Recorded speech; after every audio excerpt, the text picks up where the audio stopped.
The Hindu editorial dictation heading is greater openness. India must not squander global trust in its management of wildlife. Get ready? Start.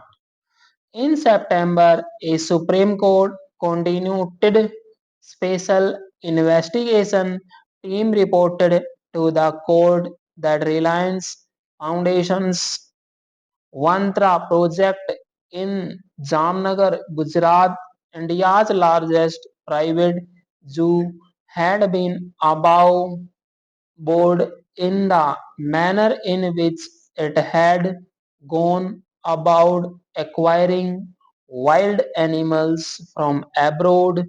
It had the right permits and the facilities for the upkeep of over 30,000 animals, and that any criticism or aspiration of its activities on these grounds were wholly unjustified.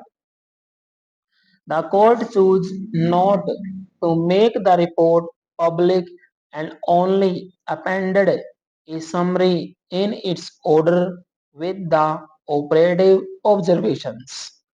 What the report contained in its entirely becomes relevant given that a global body has made some concerning observations and recommended that India's wildlife authorities pose the issue of permits that allow endangered animals to be imported by zoos.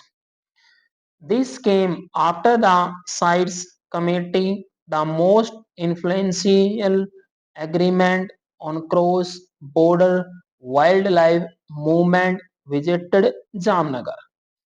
The visit was just after the SIT had submitted its report to the court, and from what is known from its exhaustive public report investigated the same issues as the site permits acquisition of animals, the facilities in Jamnagar. The site's committee too commended Vantara's infrastructure and the expertise available for animal care. Its observations on the issue of permits cast aspirations of India's wildlife management system not on Vantara.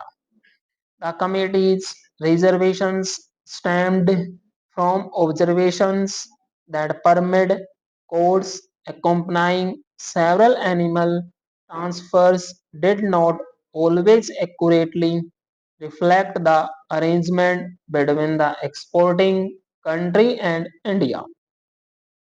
For instance, the Czech Republic says that it had sold several animals to the procuring arms of Vantara, which denies it was a sale and that the costs incurred were ancillary insurance and transport. The distinction in important because India laws do not allow its zoos to commercially procure animals. The primary objective of CITES, an international convention, is to curb animal trafficking, and while lacking enforcement powers, expects countries to execute and incorporate sex into their wildlife laws. CITES does not discourage cross-border commercial transactions and only insists that these are properly recorded with proper traceability of the animals being moved.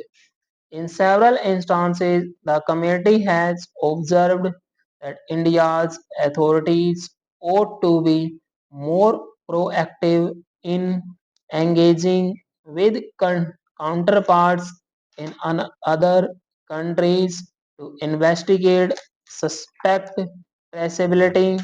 Stop. It is a matter of conjecture whether the court appointed committee also had similar observations to make.